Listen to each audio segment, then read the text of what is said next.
Hello everyone, welcome to my YouTube channel teaching by SB. आज आरंभ करवा fourth semester रो पेपर 403 यूनिट 1 प्रहलाद नाटक, जहाँकि लोकनाटक एक अंश विशेष।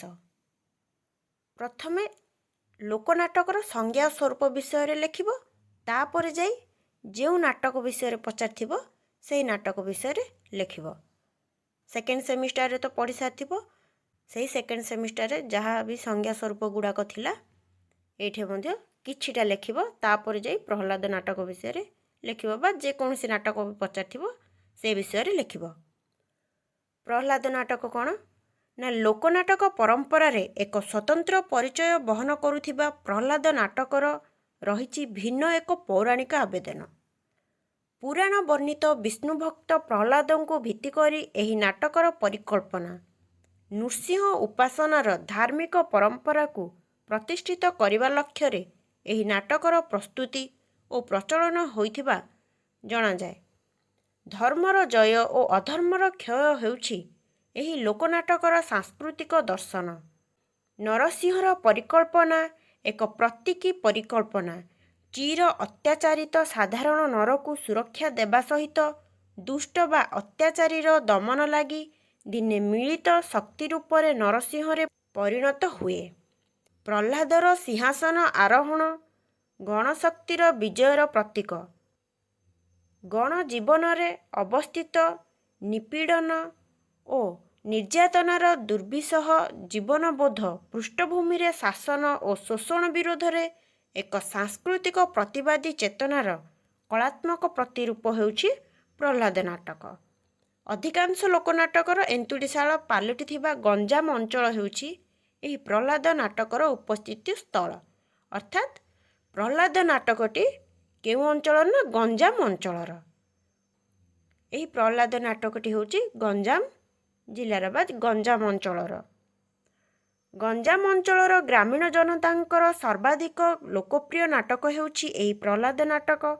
नाटक कहिले तेणु एठाकार अधिवासीगण प्रहलाद नाटक को ही बुझी थांती। गंजाम निकटवर्ती जलंतर गड़जात अंचल हेउछि प्रहलाद नाटकर आदि उत्पत्ति क्षेत्र। जलंतर जो गड़जात अछि सेही अंचल हेउछि प्रहलाद नाटकर आदि माने आरंभ। जलंतर गड़जात अंचलरू प्रहलाद नाटकटी आरंभ होइछि बा आदि उत्पत्ति क्षेत्र जहाँकि कुहा जाए। जलंतरर तत्कालीन राजा रामकृष्ण छोटराय प्रथमे एभली एक लोकनाटकर परिकल्पना करथिले बोली जणा जाए। सेही समय रे जलंतर राजा थिले राजा रामकृष्ण छोटराय। कालक्रमे और परवर्ती काल रे एहा गंजाम अंचल रे ही अधिक परिव्याप्त एवं विकसित होइछि। प्रहलाद नाटक 1870 मसीहा परे रचित होई अभिनीत होइथिबा अनुमान करा जाई पारे।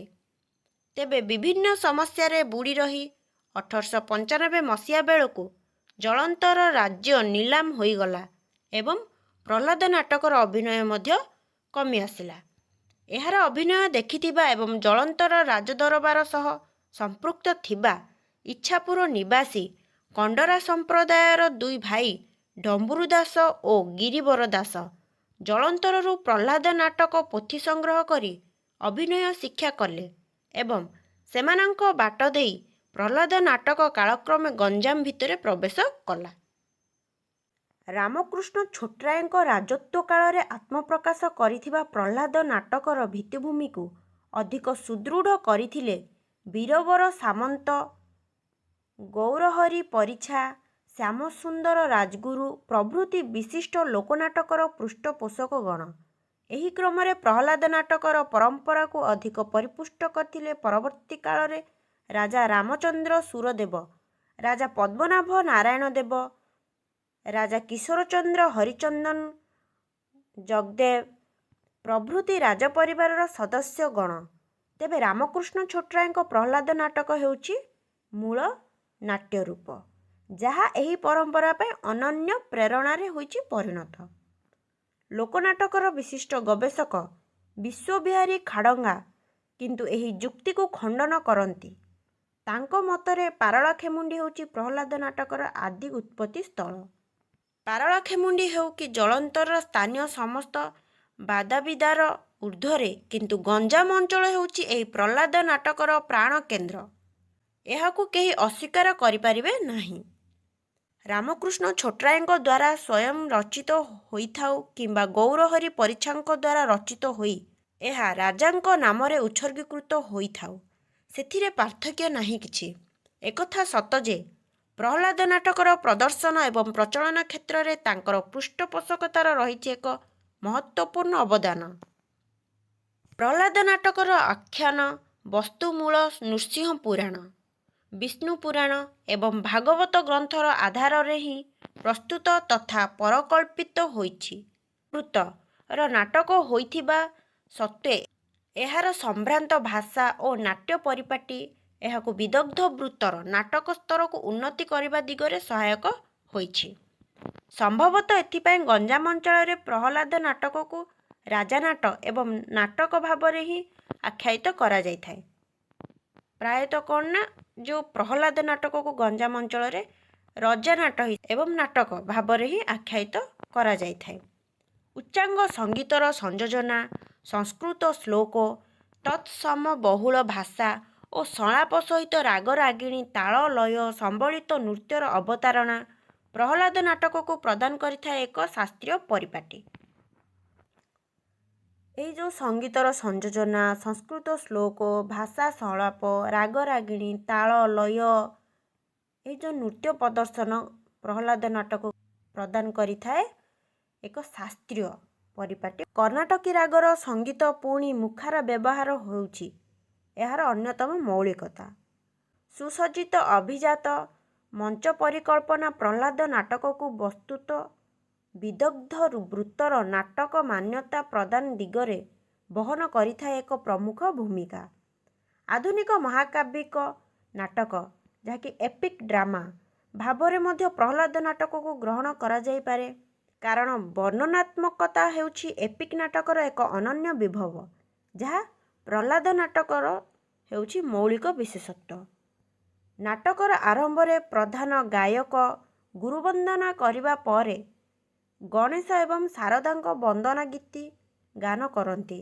ଏଥୁ ଅନ୍ତେ ମଞ୍ଚକୁ ଆଗମନ ଘଟେ ଗଣେଶ ଏବଂ ଶାରଦାଙ୍କର। ସେମାନେ ନୃତ୍ୟର ଛନ୍ଦେ ଛନ୍ଦେ ନାଟକର ନିର୍ବିରୋଧ ପରିସମାପ୍ତି ପାଇଁ ଆଶୀର୍ବାଦ ପ୍ରଦାନ ପୂର୍ବକ ମଞ୍ଚରୁ ପ୍ରସ୍ଥାନ କରନ୍ତି। ମଙ୍ଗଳାଚରଣ ପରେ ସୂତ୍ରଧର ବିଷୟବସ୍ତୁ ସମ୍ପର୍କରେ ସଂକ୍ଷିପ୍ତ ସୂଚନା ପ୍ରଦାନ କରନ୍ତି। ଏହାପରେ ଗାୟକ ନାଟ୍ୟାଭିନୟ ସମ୍ପର୍କିତ ପ୍ରତ୍ୟେକ ଅଂଶକୁ ବର୍ଣ୍ଣନା କରନ୍ତି। ଦୃଶ୍ୟାନୟର ପ୍ରତିଟି ଅଭିନୟ ପୂର୍ବରୁ ଗାୟକଙ୍କ ଦୃଶ୍ୟ ସମ୍ପର୍କିତ ଘୋଷଣା ଏବଂ ବର୍ଣ୍ଣନା ପ୍ରଦାନର ପରମ୍ପରା ଦୃଷ୍ଟିରୁ ଏହାକୁ ମହାକାବ୍ୟିକ ନାଟ୍ୟଶୈଳୀର ଆଦ୍ୟ ରୂପ ଭାବରେ ଗ୍ରହଣ କରାଯାଇପାରେ। ନାଟ୍ୟକାର ଓ ଗବେଷକ ଡକ୍ଟର ନୀଳାଦ୍ରି ଭୂଷଣ ହରିଚନ୍ଦନଙ୍କ ମତରେ ବର୍ଣ୍ଣନା ପରେ ବିଭିନ୍ନ ଘଟଣାର ଅଭିନୟ କରାଯାଏ। ପ୍ରତି ଅଂଶରେ ଗାୟକର ଘୋଷଣା ବାରମ୍ବାର ଦର୍ଶକର ନାଟ୍ୟମୋହ ଭଙ୍ଗ କରେ। ଦର୍ଶକ ନାଟ୍ୟମୋହରେ ଭାସି ନ ଯାଇ ପ୍ରତ୍ୟେକ ଚରିତ୍ରକୁ ଭଲ ଭାବରେ ଚିହ୍ନେ ଓ ନାଟ୍ୟବସ୍ତୁକୁ ଗ୍ରହଣ କରେ। ଏହା ଓଡ଼ିଆ ଲୋକନାଟ୍ୟର ଏକ ଅନନ୍ୟ ଶୈଳୀ। ମଞ୍ଚରେ ଉପସ୍ଥିତ ଥାଇ ଆରମ୍ଭରୁ ଶେଷ ପର୍ଯ୍ୟନ୍ତ ବାହକ ଚରିତ୍ର ନିରବଚ୍ଛିନ୍ନ ଭାବରେ ନାଟ୍ୟବସ୍ତୁର ବର୍ଣ୍ଣନା କରିବାର ପରମ୍ପରା ହେଉଛି ପ୍ରହ୍ଲାଦ ନାଟକର ବିଶେଷତ୍ୱ। ବାହକଙ୍କ ବ୍ୟତୀତ ପ୍ରହ୍ଲାଦ ନାଟକର ଅନ୍ୟାନ୍ୟ ଚରିତ୍ର ସବୁ ହେଲେ ସୂତ୍ରଧର, ହିରଣ୍ୟକଶିପୁ, ପ୍ରହ୍ଲାଦ, ମନ୍ତ୍ରୀ, ଶୁକ୍ରାଚାର୍ଯ୍ୟ, ଚଣ୍ଡମାର୍କ, ଋଷି, ବେତ୍ରହସ୍ତ, ଅସୁର, ଗଜକର୍ଣ୍ଣ, ମାହୁନ୍ତ, ନାରଦ, ଲୀଳାବତୀ, ଧାଇ, ଦାସୀ, ଦ୍ୱାରୀ ପ୍ରଭୃତି। ଏହିସବୁ ଯେଉଁ ଗୋଟେ ଗୋଟେ ଚରିତ୍ର ଅଛନ୍ତି ଏଗୁଡ଼ାକୁ ମନେ ରଖିବ ଏବଂ ଲେଖିବ ମଧ୍ୟ। ବହୁତ ଇମ୍ପୋର୍ଟାଣ୍ଟ ଏଗୁଡ଼ାକ। ଧନୁ ଉତ୍ସବ ସଦୃଶ କଂସଙ୍କ ସୁସଜ୍ଜିତ ମଞ୍ଚ ନଥିଲେ ବି ଏହାର ମଞ୍ଚ ପରିକଳ୍ପନା ଅନୁରୂପ ଏକ ରାଜଦରବାରର ଧାରଣା ସୃଷ୍ଟି କରିଥାଏ। ମୁଖ୍ୟ ଚରିତ୍ର ହିରଣ୍ୟକଶିପୁ ମଞ୍ଚର ଏକ ସୁସଜ୍ଜିତ ସିଂହାସନ ଚୌକିରେ ଉପବେଶନ କରନ୍ତି। ଉଭୟ ପାର୍ଶ୍ୱରେ ମନ୍ତ୍ରୀମାନେ ବିଜେ କରନ୍ତି। ମଞ୍ଚ ବାମ ପାର୍ଶ୍ୱରେ ବାଦ୍ୟକାର, ଗାୟକ, ପଡ଼ିଗାୟକ ତଥା ପାଳିଆମାନଙ୍କ ବସିବା ପାଇଁ ସ୍ଥାନ ଉଦ୍ଦିଷ୍ଟ ଥାଏ। ମଞ୍ଚର ସମ୍ମୁଖ ଅଂଶରେ ନୃତ୍ୟ ପରିବେଷିତ ହୋଇଥାଏ। ଅଭିନୟ କାଳରେ ରାକ୍ଷସ ଓ ନୃସିଂହ ମୁଖା ବ୍ୟବହାର କରନ୍ତି। ହିରଣ୍ୟ, ମନ୍ତ୍ରୀ, ଦ୍ୱାରୀ, ପ୍ରହ୍ଲାଦ ପ୍ରଭୃତି ଚରିତ୍ର ଅଚକନ ଓ ପାଇଜାମା ପରିଧାନ କରନ୍ତି। ରାଜା, ମନ୍ତ୍ରୀ ଓ ଦ୍ୱାରୀଙ୍କ ହାତରେ ଖଡ୍ଗ ଶୋଭା ପାଉଥାଏ। ଶୁକ୍ରାଚାର୍ଯ୍ୟ, ଚଣ୍ଡମାର୍କ ଓ ନାରଦ ଋଷି ସୁଲଭ ଭୂଷଣରେ ବିଭୂଷିତ ହୋଇଥାନ୍ତି। ହିରଣ୍ୟକଶିପୁ ଓ ପ୍ରହ୍ଲାଦ ମୁକୁଟ ପରିଧାନ କରନ୍ତି। ପାରମ୍ପରିକ ବାଦ୍ୟବୃନ୍ଦର ପରିବେଷଣ ହୋଇଥାଏ ପ୍ରହ୍ଲାଦ ନାଟକରେ। ପାରମ୍ପରିକର ଯାହାକି ପରମ୍ପରାର ବାଦ୍ୟବୃନ୍ଦରେ ପରିବେଷଣ ହୋଇଥାଏ ପ୍ରହ୍ଲାଦ ନାଟକ। ମୁଖ ବୀଣା ହେଉଛି ଏହାର ପ୍ରଧାନ ବାଦ୍ୟ। ଏଥିସହିତ ପଖାଉଜ, ଗିନି, ଝାଞ୍ଜ, ସାହାନାଇ, ମର୍ଦ୍ଦଳ ତଥା ହାରମୋନିୟମର ବ୍ୟବହାର କରାଯାଇଥାଏ।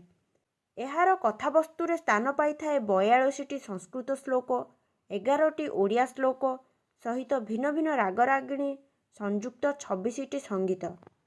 ଏଇଟା ବି ଇମ୍ପୋର୍ଟାଣ୍ଟ ଅଛି, ଏଇଟାକୁ ନୋଟ୍ କରିନେବେ। ପ୍ରହ୍ଲାଦ ନାଟକରେ ପ୍ରାୟତଃ ପରିବେଷିତ ହେଉଥିବା ସଙ୍ଗୀତକୁ 35 ପ୍ରକାର ରାଗରାଗିଣୀ ସହିତ 6 ପ୍ରକାରର ତାଳ ଆଧାରରେ ଗାନ କରାଯାଇଥାଏ। 5 ଜଣ ନାରୀ ଚରିତ୍ର ସମେତ 20 ଜଣ ପୁରୁଷ ଚରିତ୍ରକୁ ମିଶାଇ ଏଥିରେ ଅଭିନୟରେ ଅଂଶଗ୍ରହଣ କରନ୍ତି ସମୁଦାୟ 25 ଜଣ ଚରିତ୍ର। ଏଇଟା ସର୍ଟ କୋଶ୍ଚିନ୍ରେ ଆସିଯାଇପାରେ, ଏଇଟାକୁ ଟିକେ ପଏଣ୍ଟ କରିଦେବେ। ମୁଖ୍ୟ ଚରିତ୍ର ହିରଣ୍ୟକଶିପୁ ମଞ୍ଚରେ ଆରମ୍ଭରୁ ଶେଷ ପର୍ଯ୍ୟନ୍ତ ଉପସ୍ଥିତ ରହନ୍ତି। ଭୂମିକା ନଥିବା ସମୟରେ ମଧ୍ୟ ସେ ନିଜ ସିଂହାସନରେ ସେମିତି ନୀରବରେ ଅଧିଷ୍ଠିତ ହୋଇ ରହନ୍ତି। ଅନ୍ୟ ଯେଉଁ ମୁଖ୍ୟ 3ଟି ଚରିତ୍ର ନାଟକଟିକୁ ଉଜ୍ଜୀବିତ କରି ରଖିବା ଦିଗରେ ସମର୍ଥ ହୋଇଥାନ୍ତି ସେଗୁଡ଼ିକ ହେଲା ପ୍ରହ୍ଲାଦ, ନୃସିଂହ ଓ ଲୀଳାବତୀ। ଅଭିନୟ କାଳତକ ପ୍ରତ୍ୟେକ ଚରିତ୍ର ଶୁଦ୍ଧପୂତ ଜୀବନ ନିର୍ବାହ କରନ୍ତି। ପ୍ରହ୍ଲାଦ ନାଟକ ସାଧାରଣତଃ 3 ରାତିରୁ ଆରମ୍ଭ କରି 7 ରାତି ପର୍ଯ୍ୟନ୍ତ ଅଭିନୀତ ହୋଇଥାଏ। 3ଟି ପ୍ରମୁଖ ରସ ପ୍ରାଧାନ୍ୟ ଲାଭ କରିଥାଏ ଏହି ନାଟକରେ। ରୌଦ୍ର ରସ ହେଉଛି ଏହାର ମୁଖ୍ୟ ରସ। ଏଇଟା ସର୍ଟ କୋଶ୍ଚିନ୍ ଆସିଯାଇପାରେ ଯେ ରୌଦ୍ର ରସ ହେଉଛି ଏହାର ମୁଖ୍ୟ ରସ। ମାତ୍ର କରୁଣ ରସ ଓ ହାସ୍ୟ ରସର ବିଶେଷ ସଂଯୋଜନା ପ୍ରହ୍ଲାଦ ନାଟକକୁ ପ୍ରଦାନ କରିଥାଏ ଏକ ପରିପୂର୍ଣ୍ଣ ନାଟ୍ୟବୋଧ। ପ୍ରହ୍ଲାଦ ନାଟକର ସଂଳାପ ମୁଖ୍ୟତଃ ମାର୍ଜିତ, ଶୁଦ୍ଧ ଓ ସମ୍ଭ୍ରାନ୍ତ। ତେବେ ସ୍ଥଳ ବିଶେଷରେ ଲୌକିକ ଓଡ଼ିଆ, ହିନ୍ଦୀ, ତେଲୁଗୁ ଏବଂ ଉର୍ଦ୍ଦୁ ଭାଷାର ପ୍ରୟୋଗ ମଧ୍ୟ ଏଥିରେ ପରିଲକ୍ଷିତ ହୋଇଥାଏ। ଭିନ୍ନ ରସ, ଭାବ ଓ ଭାଷାର ବୈଚିତ୍ର୍ୟ ବହନ କରୁଥିବା କେତୋଟି ସଂଳାପର ଉଦାହରଣ ପ୍ରଦତ୍ତ ହେଲା। ଏପରି ଅତିଶୟ ବେଶଭୂଷଣରେ ରାକ୍ଷସ ସାର୍ବଭୌମ ତ୍ରିଲୋକେଶ୍ୱର ହିରଣ୍ୟକଶିପୁ ନାମବୀର ନବରତ୍ନ ଖଚିତ ମୃଗେନ୍ଦ୍ରାସନରେ ବିଜୟେ ସେବା କାଳରେ ଦ୍ୱାରକ କୀର୍ତ୍ତି ବର୍ଣ୍ଣନା କରି କହିବା, ଯାହାକି ଗ୍ରାହକର ସଂଳାପ। ଦ୍ୱିତୀୟ ନମ୍ବର ହେଉଛି ଉଦାହରଣ ଶୁଣ ହେ କହୁଛି ମୋର ଜନ୍ମ ବୃତ୍ତାନ୍ତ। ବିଷ୍ଣୁନାଭି କମଳୁ ଜନ୍ମିଣ ଧାତା ଚତୁର୍ବେଦୁ ସୃଷ୍ଟର୍ଜନା ଆରମ୍ଭି ଅକଳଙ୍କ ମୂର୍ତ୍ତି। ଶ୍ରୀ କଶ୍ୟପ ଜନ୍ମି ତାହାଙ୍କ ରମଣୀ ପରମ ପତିବ୍ରତା ଦିତି ସ୍ୱର୍ଗଭୁ ଜନ୍ମିଲୁ ଯୁଗ୍ମ ଭ୍ରାତ। ପ୍ରକଟ ରୌଦ୍ର ସମ୍ଭବ ମୋର ଅନୁଜ କୋଟି ସୂର୍ଯ୍ୟ ପ୍ରାୟ ଦିଶଇ ତେଜ ମତେ ଦେଖିଲେ ସ୍ୱର୍ଗ ମର୍ତ୍ତ୍ୟ ପାତାଳ ତ୍ରିଲୋକ କମ୍ପୁଛି। ହିରଣ୍ୟକଶ୍ୟପର ସଂଳାପ। ଆବା ଗୁସାଇଁ ମ ବାପା ରାଣ ଚୁଟି ଧରି ଝିଙ୍କି ଦେଲେ କେଶ ଧରି ଉକୁଚି ପଡ଼ୁଚି ଯାଅ ଯାଅ। ଦ୍ୱାରୀର ସଂଳାପ, ଯାହାକି ଡାଇଲଗ ଗୁଡ଼ାକ କହନ୍ତି। ନୃତ୍ୟ, ଗୀତ, ସଂଳାପ ଓ ଅଭିନୟର ଏକ ମଧୁର ନାଟ୍ୟ ରୂପ ହେଉଛି ପ୍ରହ୍ଲାଦ ନାଟକ, ଯେଉଁଥିରେ ରହିଛି ବିଦଗ୍ଧ ବୃତ୍ତର ନାଟ୍ୟଦ୍ୱନ୍ଦ, ଉତ୍କଣ୍ଠା ଓ ନାଟକୀୟ ଗତି ଏବଂ ପ୍ରବାହ ସହିତ ଲୋକବୃତ୍ତର ମୌଳିକତା। ଏହା ଥିଲା ପ୍ରହ୍ଲାଦ ନାଟକର ବିଷୟବସ୍ତୁ।